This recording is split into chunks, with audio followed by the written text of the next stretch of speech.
Comic Books Beyond. This show is all about demystifying comics and looking into books from a new reader-friendly perspective. You can really start reading comics anywhere, but there's better places to start than others. We're pretty spoiler-free unless we're doing a deep discussion, and we'll let you know if we plan to go nuclear on spoilers.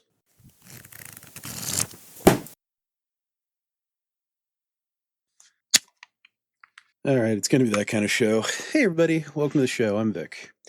So I'm here with my own dying sanity. So everybody, I try to be positive on this show. I don't know if I'm going to be able to do that as much as I'd like today. So today we're talking about Fantastic Four Solve Everything by Jonathan Hickman from the Marvel Premiere Edition, which was originally published in the issues 570 through 588. Before we go much further, I want to give a big thank you to all our new listeners. Can't tell you how much better you've made me feel just by people listening to me. If you're new around here, this show, it's all about new reader friendly. We try to be wholesome when possible. We don't necessarily do a good job at that.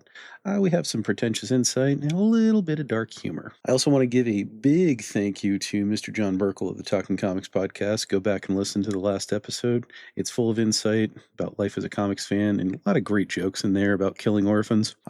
John just has such a wealth of knowledge of being a comics fan. He knows so much, and it was just a joy to have him on the show.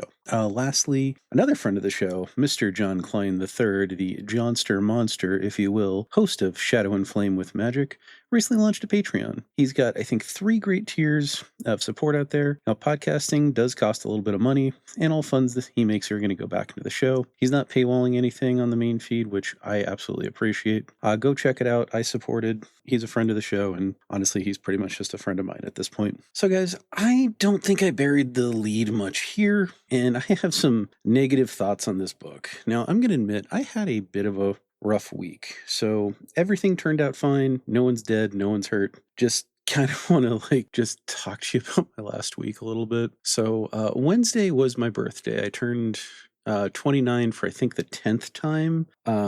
You can do the math on that. I was born in 88. And the night before, want to stress this, no, everyone turns out fine in this scenario. This is not storytelling. This is just me just telling you what my stressful day was. My little gremlin of a cat decided, she didn't want to eat her food, so we took her to the emergency vet.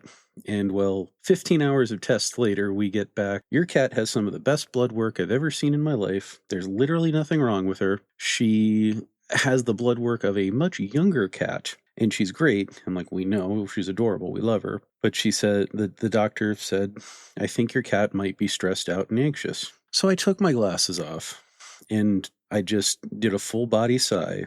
And I said, there is no way in hell I can make this cat's life any goddamn easier. But she might be going on kitty antidepressants like her father. So yeah, I'm spoiling her a lot more than usual, just giving her a lot more snuggles and, all that good stuff that comes with being a cat dad. But yeah, no, she's great. And she just wanted to, cost me the price of, say, about 6 or 7 omnibuy.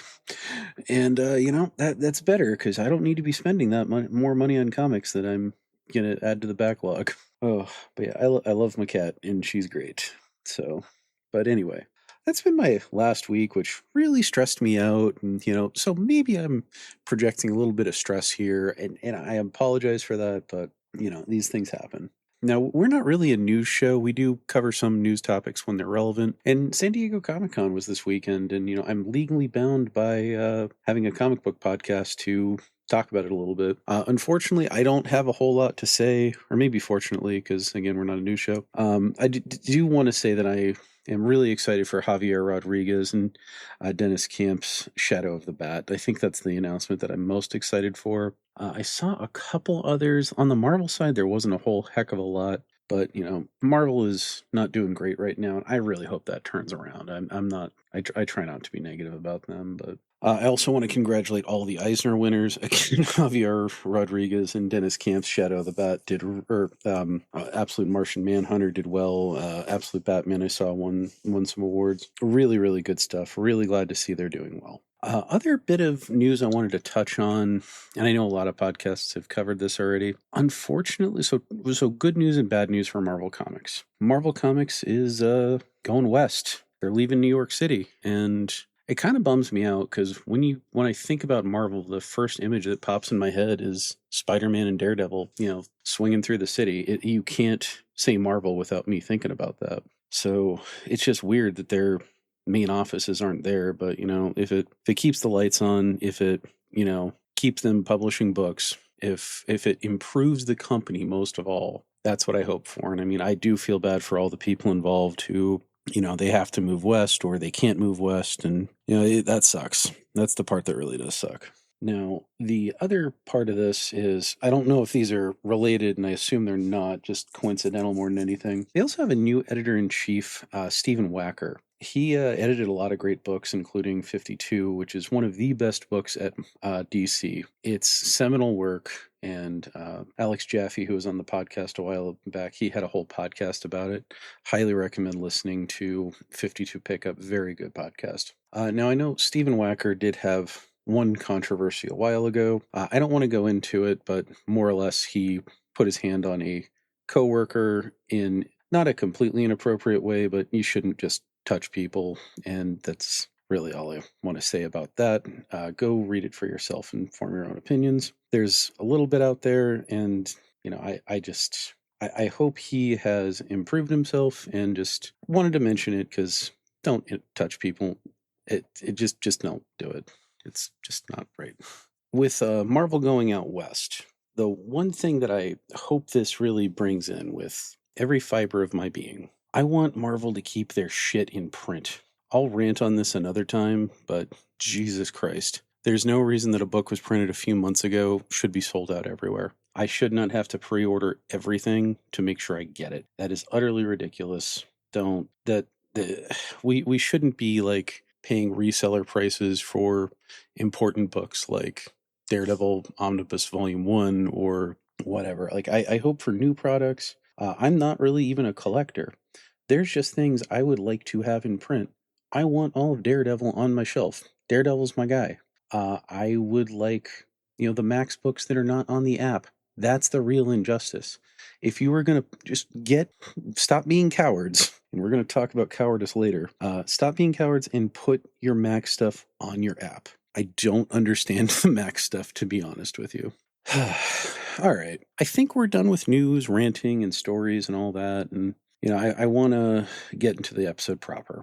So this book was picked through dumb luck. It's part of the Marvel Premiere Edition. The reason we went with this one, honestly, is I saw it on the shelf. I never read it before, and I picked it up. And this next little arc of our show, if we call it, for a while, we are going to be talking about the DC and Premiere Editions, DC Compacts and the Premiere Editions. I really like these things. I mean, I like the idea of them. The availability and the cheapness, that's mostly what I like about them. Whatever gets more people reading, I'm all for it.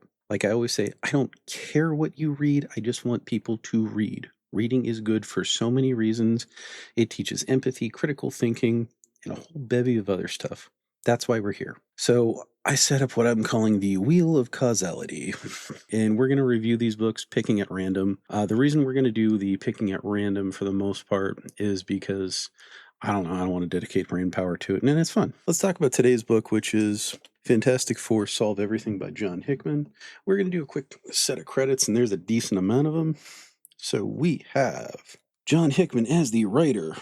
Artists include Dale Eaglesham, Paul Mounts, Neil Edwards, Andrew Curry, Paul Neary, Scott Hanna, Paul Mounts again, Steve Epting, Rick Magers, Rick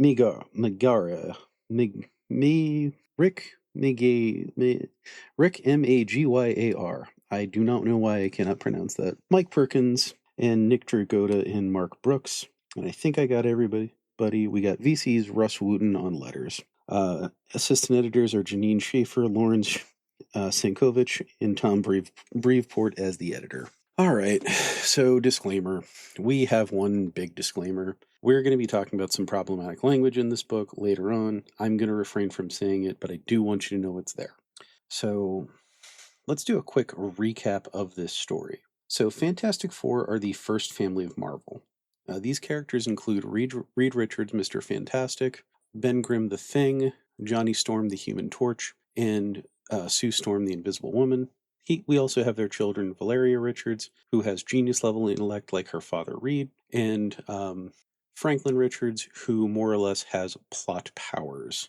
I believe he is a mutant in addition to having the additional mutations of his family that he used to reboot the universe like once or twice, and they have his powers blocked and suppressed and all that good stuff. Now, Fantastic Four, the general concept, Reed Richards, smartest guy on Earth, takes his family up to to explore space. They get irradiated. He gets stretchy powers. Make all the jokes you want. Go ahead. His wife becomes the Invisible Woman. Totally rooted in misogyny there.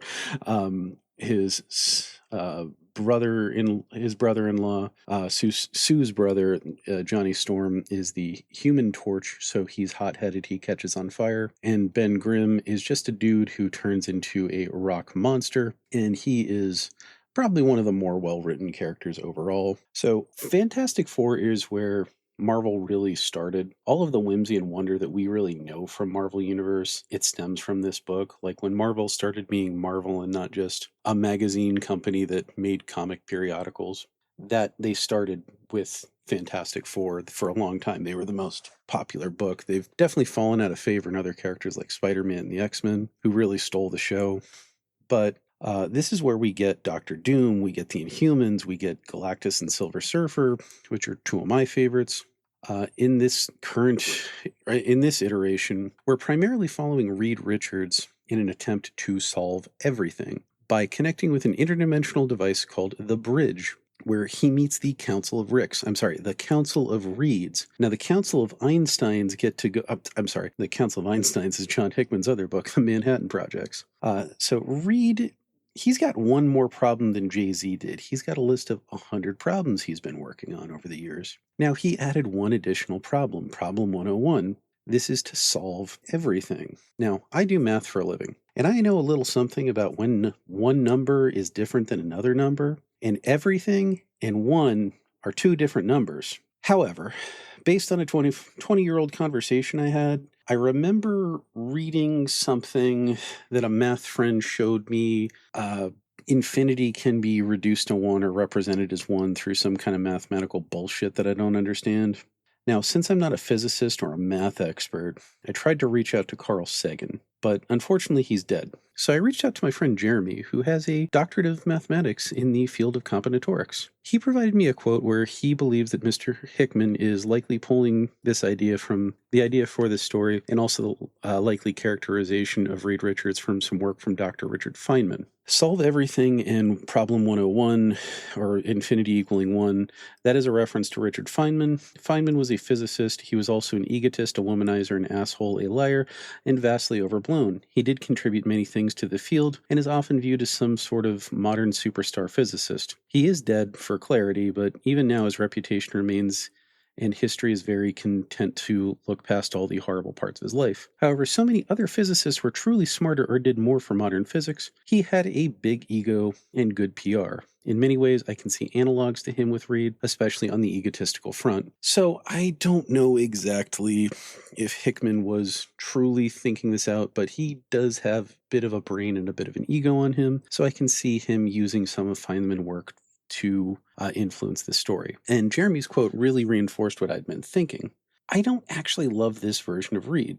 I don't find him overtly bad or evil. However, I do find him to be a bit self-centered. Well, he gallivants the multiverse trying to solve everything, which is a complete impossibility. His troubles at home grow to exponential degrees, including his wife getting involved in a war, his friends getting involved in a truly horrible and potentially world-ending threat, and his children feeling neglected. While some of these things were likely to happen if he was there regardless, the problem I have is that he simply wasn't there as much as he could have been. It's great to spend time away from your family and friends to decompress, but if I spent every weekend getting drunk and doing math with my friends, my wife would leave me. Speaking of my wife, I really wanted to get her input, because it's always good to have a woman's perspective. So we're going to do a little cutaway. We recorded this actually like 2 days ago, and through the magic of editing, here we go. Say hi, honey. Hi, honey. You're cute. So this is the book that kind of broke the mold of the new reader friendliness, because I was able to follow this one, but at the same time I wasn't. And I've read a decent amount of Fantastic Four going back to Mark Waid. So, I have a few questions for you, hun. Can I ask you just to give your general first impressions on this book? It was confusing as fuck, and it reads as How to Raise a Narcissist 101. Okay, so I didn't actually pick up on the How to Raise a Narcissist 101, but there's some stuff that we're probably going to talk about when it's just me talking at you guys later. That now, wait, which child seems the narcissist one? Read. Oh, wait, no, the kids though. The little girl. Yeah, so it's Valeria. But I'm talking about the dad raising Reed. So the dad is Reed. No, the flashback dad. Oh, I forgot about the flashback. Flashback dad. Yeah, so flashback dad. Yeah, okay. So do you think Reed's a narcissist based on this? So, present day Reed does not seem to be, but literally him being raised was just his dad saying, "You're so special, you're perfect, you're gonna be great." And I don't know, that just rubs me the wrong way. Yeah, I get it. So can you give us a basic plot recap of this one? And this is honestly more rhetorical than anything. It opened with Reed and his dad saying the whole, "Oh, you don't have to win, all you have to do is try." Which I still think that's a good lesson. That is a good lesson. And then they were fighting robots, and then it flashed to some Reed family stuff, Reed reading to his children. Then he goes to his lab and somehow joins the Council of Reeds, which is basically just the Council of Ricks from Rick and Morty, though I guess this predated that, so. Not by much, actually. Okay. And I've probably already said this once this episode. One of this author's other books has a Council of Albert Einsteins, so it's literally the same plot point. Yeah, it's kind of fun. That is fun. The Council of Reeds say they're trying to solve everything in the multiverse, and basically they kill a Galactus, and then they basically lobotomize some dooms, and then the Celestials break in, and they try to get Reed to join their council, and basically telling him he'll abandon his family if he does. It literally is the Council of Ricks. Yeah, it's the Council of Ricks. I'm assuming they were fans of this work and pulled it off. It probably is a reference to something else we're not thinking about. I'm sure this isn't the first thing that did that. Yeah, there's also the Council of Kangs, too. The Council of... Yeah, and I'm sure of something like that. I haven't read a whole lot of Kang. That was in... either Age of Ultron or Uncanny Avengers had something with that. I never read those real old Avengers stuff because some of it I did, just I couldn't tell you what it was. So my next question for you, can you name characters? There's a lot of characters in this. You're not allowed to say you're not allowed to say Reed from Universe 1610 and do that, but... So there's Sue, there's Johnny, there's Ben, there's... the little children. I'm not giving you that one because you said little children when they are named. One is Franklin. There we go. And I don't know the little girl's name. There we go. There was the first villain guy. Again, I don't know his name. I think that was a variant of the wizard or something. Yes. I don't think it was the actual wizard from our universe. I'm unclear on that one. Yeah, those are all the characters I can name. Cool. So my last question for you, actually one of the last two questions. What's your misogyny rating in this book? Oh, 100. They basically he basically just tells Sue she has to suck it up and deal with it. And Sue just rolls over and takes it. Yep. And there's just a high lack of agency that Sue has in this. And I guess maybe that would make me feel a little bit on the narcissisty side that he is. Yep. Now, we both saw Fantastic Four, the movie, last year. Yeah. And did you like that movie? Oh, yeah. I liked it a lot. Yeah. That wasn't anything like this. No, that one was more wholesome, which...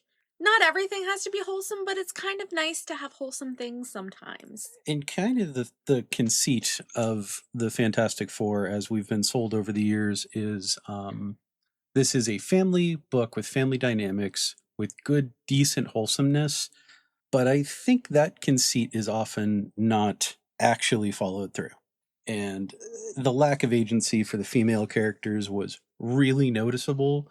I admit I'm not the best at picking up on that because, I pee at this urinal and, I have all the faults of being a dude. But it was really, really freaking noticeable here. Yeah. Basically, you're right, no agency. Like, and we're only really talking about the first 3 issues. That was all I was going to make her read. We have like 15 other issues in this story, which, oh boy, do I have thoughts on the rest of that later. I don't know when this is going to be in the episode because I have so much more to say in this one, but just the lack of agency in the female characters and how confusing this was. I really wanted your opinion on this one, honey. Well, I'm glad I could give it to you. Last thing, we're gonna like speed run how I normally do the episodes. Does this make you want to read Fantastic Four any more or less? No, not at all. There's nothing that draws me in. Gotcha. So to be honest, I wanted to stop at one point. And I'm like, I will be nice and finish this because he asked me to. Oh, you could if I ever ask you to read anything like for the show, you can just stop it if it's that bad because it's honestly a valid data point to talk about. So you already said it was really confusing. You would not recommend this to new readers then? No, okay, definitely cool. not. Just wanted to be there. All right.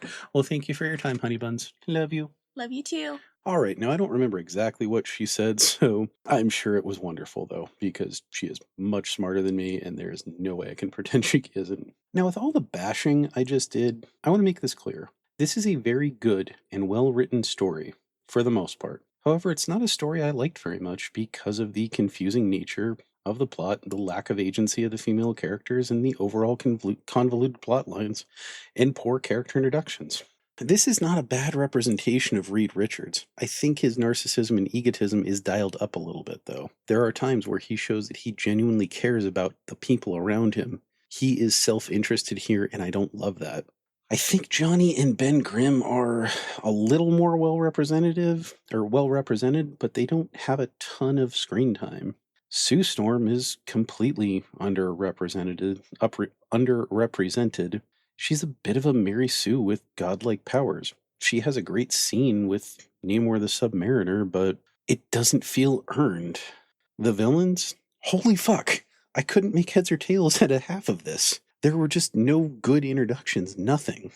So, overall, I have some issues with this. I can see why people do like this, especially if you're a very long-time fan of the franchise. I think this is just something that might push your understanding of the franchise, the story to its maximum limits. Now, I've read since Mark Waid was writing the character, and I've read some odds and ends here. I will say this is better than the last few runs. I didn't much care for what's his name, Mark Millar's, which had some problematic art to say the least, and just overall wasn't very good.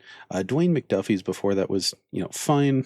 It was just rather short, and I actually wish it had more time to breathe. J. Michael Straczynski was before that, and I think that was mostly tying into some Civil War stuff. And before that was Mark Waid, which is to this day still my favorite. Now, I have read more than what Hickman did, or more of what Hickman did, because this is only the first third of his work. And also, I forgot to put this in my outline. Hickman had issues of Fantastic Four before this. He had a miniseries called Dark Reign. Now, normally I'd be fine with him excluding this, but there's a couple plot points in this book that directly reference Dark Reign, so why not just start there? I don't get it. So, I want to add a new section to the outline, calling this point counterpoint. This is something I like and something I don't like that are kind of related. I have 3 of them today.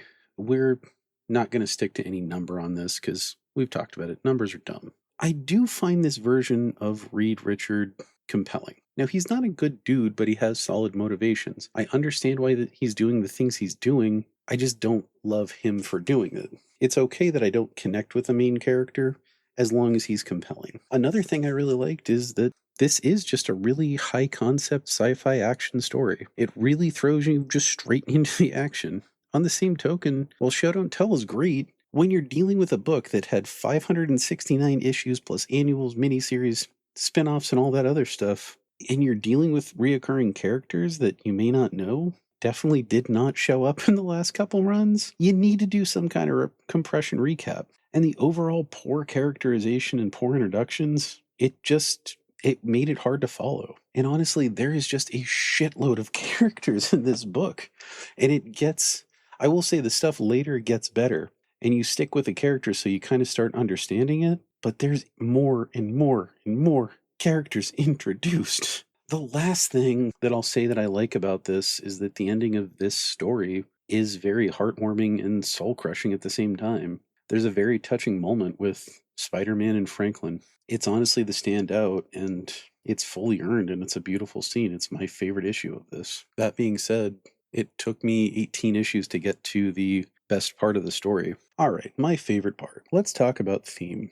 Now, this is the most pretentious thing I think I've ever contributed to the literary world, which I hope other people are stealing and crediting me appropriately for. This is the three-part harmony of storytelling.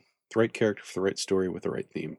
That's how you make a good story. There's a lot of themes in this story, and most of them I find very appropriately for this character, or for these characters. So right there, that tells me it is a good book. This book opens with Reed's father talking about how it's important to try.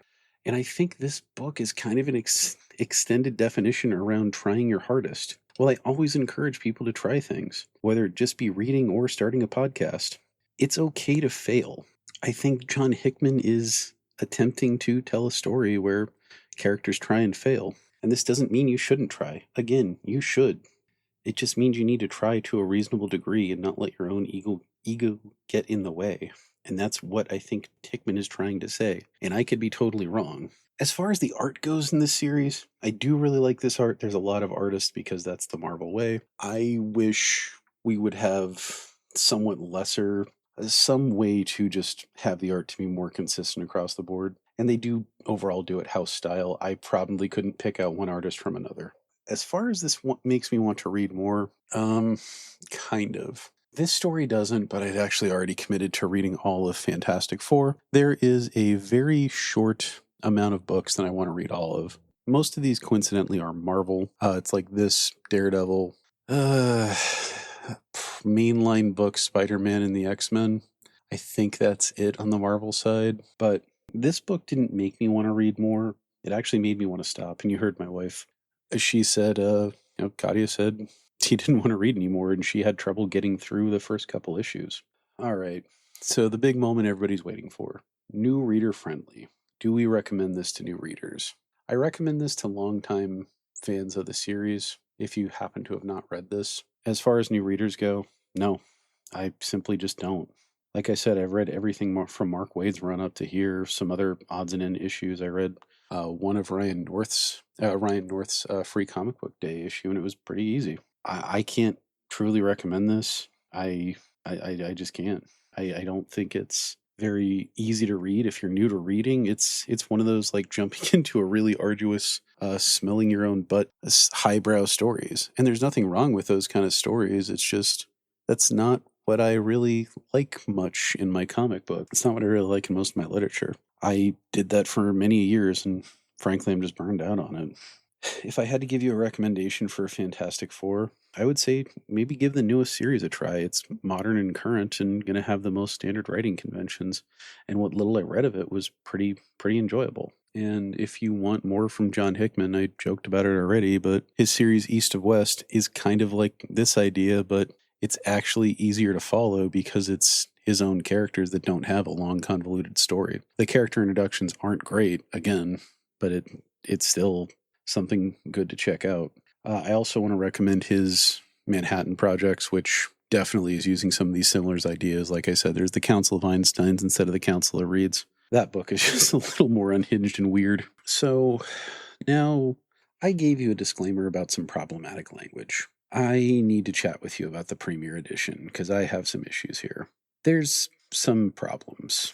The edition itself reads fine. On average, these are going to read okay. There are definitely exceptions to that, but this one, it's good. The art comes off great. I actually think overall the Premier Editions, they're a higher price point than the Marvel ones, but they do read a little bit better. But my first issue, like I said, Dark Reign isn't included in this, and that's really where the story kind of starts, the references. So it's just weird to me they didn't include it. This is a huge compact. I think it might actually be their biggest at like almost 400 pages, and you do get 18 or 19 issues in here, give or take. mostly, and we'll talk about that in a minute. So adding those extra 5 issues might just make this more like a deluxe omnibus or something like that. But still, it's just kind of weird that, if you're doing the first story, which starts off a run, why not actually start it where it starts and do like half of this? I don't know. Because where this ends, it's like the first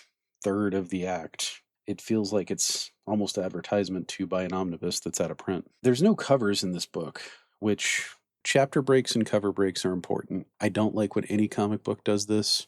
It's hard to find places to put a book down when you're doing this, and it's a completely different conversation when you're reading a 5-issue story as opposed to an 18-issue story. And it's just like you kind of need to find a chapter break on your own, which is harder than you imagine sometimes. There's no catch-up summary page, nothing. And the issues on Unlimited, they do a very, very good job of this. They still could do a better job, but it's better than what we get here. Now, let's start talking about some of the things that really bothered me. The book is heavily edited from the original material. This includes removing whole pages from an issue. Like I said, I had some trouble following this book, so I went back to Marvel Unlimited and I read it all there. What really pissed me off, in this book, Valeria refers to her brother as a dummy. If anyone has read the original issue, she refers to him as a derogatory slur starting with R. While I do not advocate for saying this word or using any problematic language, I do have an issue with editing here, because denying the past is simply wrong.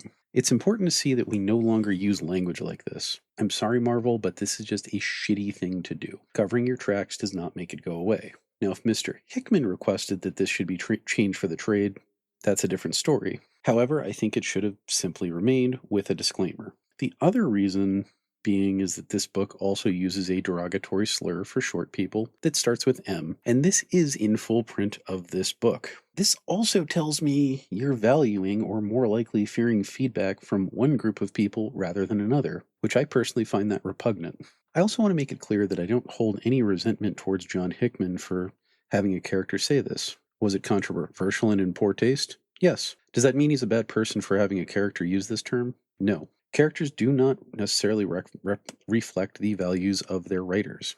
It's important to have hard conversations, and conversations that make you feel uncomfortable. That is how we progress. That is how we grow to be better. Ignoring bad shit does not make it go away. That being said, treat people how they want to be treated and do not use problematic language. We are past that. And don't give writers shit for characters making mistakes. On the other side of this coin, I applaud Marvel for adding content warnings on Marvel Unlimited, but strangely, this was just absent from this issue. I think it really should be there. I've seen only a handful of these, and I just think this could be more robust. Like I said, it's important to preserve what was said. We cannot change the past. But informing an audience of what maybe they don't want to hear is just as important. At the end of the day, the only person who should be burning a book is the author who wrote it, and even then, I find a little problematic. Whew. All right, guys. I gotta decompress a sec. And I'm sorry if that... Nope. If that upsets someone, it upsets someone. I'm sorry for upsetting you. I'm not sorry if I upset you. Do not conditionally apologize. That is one other thing I always try to hold myself to. So with all that nastiness out of the way, how about we have a little bit of fun and we pick our next book? So let me get back to my sheets. So here's what I did. I am actually working on a macro with Google Sheets that I can hopefully share with a larger audience. What this does is it helps pick your next book. Basically, you just give a random number generator and it, picks the book. So we have... Let me check here. I think it's about 30. A little less than that, maybe. Oh, no, it's more than 30. We have 34 books from this line that I'm willing to cover. Now, there are more books in that line that exist. I am not covering a few because I have guests lined up who want to talk about them. I'm not covering a few simply because I definitely need to get other people on the show and I don't have a guest for them. I'm going to tell you right now, Watchmen V for Vendetta, those warrant deep discussions. Lastly, if I find one of the creators to be a total piece of shit, they're not getting any free press from me. So we're not talking about them. And you can probably figure it out in like 40 episodes who I'm leaving off, because I don't even give them I'm not even going to put the taste of their name in my mouth. All right, so we're going to bring up the random number generator. 1 sec. All right, now let us say the little chant we've got. Wheel of causality, spin, spin, spin. Give us a book, and we'll dive in. And if you don't get that reference, go watch the Animaniacs. All right, what do we got? Number 9. What's number 9? Wonder Woman, Earth One, motherfucker. I don't want to do this. Okay, it's fine. So it's Wonder Woman, Earth One by Grant Morrison. I've already dunked on this book a few times. All right, so I own the hardcovers of these. I'll see if I can get the compact edition. If I can't, I'm just going to read them in the hardcovers, and we'll go from there. So, guys, next week, we'll see you back here for Wonder Woman Earth 1. We might have a bonus episode or two coming up this month. I'm not 100% sure. Trying to secure a guest, but I won't know until next week. All right, guys, have a great one. Be good to each other, guys. Hey guys, forgot to say one thing here. I'm going to be at Hunt the Readers this coming weekend, July 31st and August 1st at BUBE's Bub's Brewery in Southern PA. If you're there and you want to meet some cool horror people, definitely do that and come say hi. I'll be doing the volunteer stuff. All right, have a good one. Be good to each other, guys. If you are a comic book creator, fellow comic book media journalist, and you want to team up, shoot us an email at comicbooksbeyond@gmail.com and we'll team up. Listener questions, they're always encouraged. We love having them. We'd love to read them on the air, so please let us know if it's okay to read and how you'd like to be credited. That also goes same thing with comments and reviews. I don't check those quite as much as I could because it's honestly a pain in the ass. So if you want to get a hold of me, email's the best way. If you'd like to support the show, please consider leaving a comment or review. We ask for honest reviews only, and nice reviews and comments will be read on the air. Or Comic Books Beyond on Bluesky, Instagram, TikTok, and YouTube. I'm mostly hanging on Bluesky, though. I hope you're all safe and doing well. I hope you have a great week. Please remember to check in on your people. I'd also like to give a quick thank you to the following people: the crew of the Talking Comics podcast, Brandon McNulty, Lisa and Brad from the Comic Book Couples Counseling podcast, Alex Jaffe, Jeremy Whitley, Jimmy Gaspero and the crew of Comic Book Yeti, John Klein III of Shadow and Flame with Magik, and David Pepose. Most importantly, we'd like to thank all of our listeners and supporters. All right, everybody, have a great week.